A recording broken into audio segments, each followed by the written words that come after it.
Dear students, आज के इस वीडियो में हम लोग जल प्रदूषण के वर्गीकरण के बारे में अध्ययन करेंगे। इससे पहले की वीडियो में जल प्रदूषण क्या है, जल प्रदूषण फैलाने वाले कौन कौन से पदार्थ थे, इन सब बातों पे विस्तृत चर्चा हो चुकी थी। आज के इस वीडियो में जल प्रदूषण के वर्गीकरण के बारे में हम लोग अध्ययन करेंगे। आइए एक एक करके इस विषय वस्तु को पढ़ा जाए। जल प्रदूषण का वर्गीकरण सामान्य रूप से हम दो आधार पे करते हैं। पहला आधार जो है जल भंडारण के आधार पर, और दूसरा जो वर्गीकरण का आधार है वह है स्रोत के आधार पर।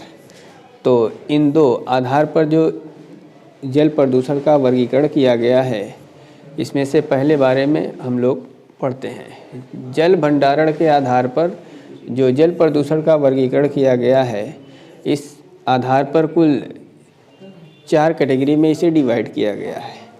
पहली कैटेगरी है धरातलीय जल प्रदूषण, दूसरी है झील जल प्रदूषण, तीसरी है समुद्री जल प्रदूषण और चौथा है भूमिगत जल प्रदूषण।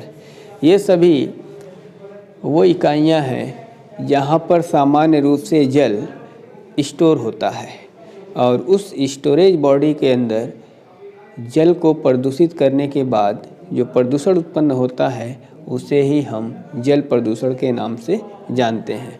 तो जल भंडारण के आधार पर जल प्रदूषण को कुल 4 कैटेगरी में डिवाइड किया गया। दूसरा जो आधार है जिसे स्रोत के आधार पर हमने यहाँ दर्शाया है, इस आधार पर सामान्य रूप से 3 श्रेणियों में इसे बांटा गया है।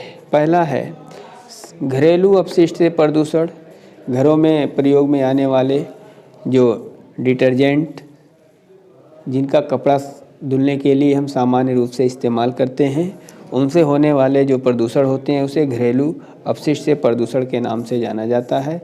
दूसरा है औद्योगिक अपशिष्ट से जल प्रदूषण। कारखानों से निकलने वाले जो कचरे होते हैं, वो कचरे जब नदी नालों के माध्यम से होते हुए किसी भी वाटर बॉडी तक पहुंचते हैं तो वहां जा कर के वो प्रदूषण उत्पन्न करते हैं। तो औद्योगिक अपशिष्ट जो होते हैं, कारखानों से निकलने वाले जो कचरे होते हैं, वो भी जल को प्रदूषित करने के लिए जिम्मेदार होते हैं। अगला है कृषि अपशिष्ट जल प्रदूषण। विभिन्न प्रकार के हम रसायनों का प्रयोग खेतों में फसल को बढ़ाने के लिए अथवा उत्पादक शक्ति को बढ़ाने के लिए हम प्रयोग में लाते हैं।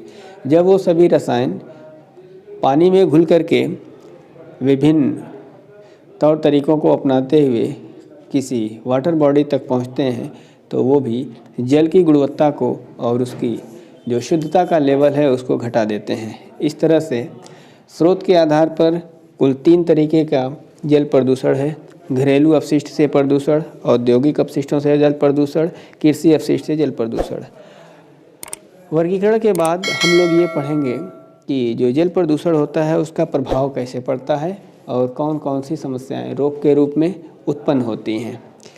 इस क्रम में जो प्रभाव है पेरिडेनियम क्लोरेला, जब ये जल के साथ मिक्स होते हैं और जल को प्रदूषित करते हैं तो ये नाक को बंद करने में और आँख में खुजली कॉज करने में उत्तरदायी होते हैं। अगला है कि गंदा जल अगर पानी पिया जाए अथवा पानी पीने का जो जल हम प्रयोग में लाते हैं, अगर वो सामान्य रूप से किसी पैथोजेनिक ऑर्गेनिज्म से इन्फेक्टेड है अथवा उसमें पैथोजेनिक ऑर्गेनिज्म मौजूद है तो कुछ कॉमन बीमारी उत्पन्न होती हैं, जैसे हैज़ा है, तपेदिक है, टाइफाइड है और पेचिस है। ये वो तमाम ऐसे बीमारियां हैं जो गंदे जल के पीने से उत्पन्न होती हैं। अगला है एस्बेस्टस। अगर गंदे जल में एस्बेस्टस की मात्रा उपलब्ध होती है तो ये फेफड़े के कैंसर कॉज करती है और इस फेफड़े के कैंसर के लिए एस्बेस्टस नाम का मटेरियल जो गंदे जल में उपलब्ध होता है वो जिम्मेदार होता है। अगला है अगर गंदे जल में आर्सेनिक मौजूद होता है तो ये ब्लैक फूट कॉज करता है।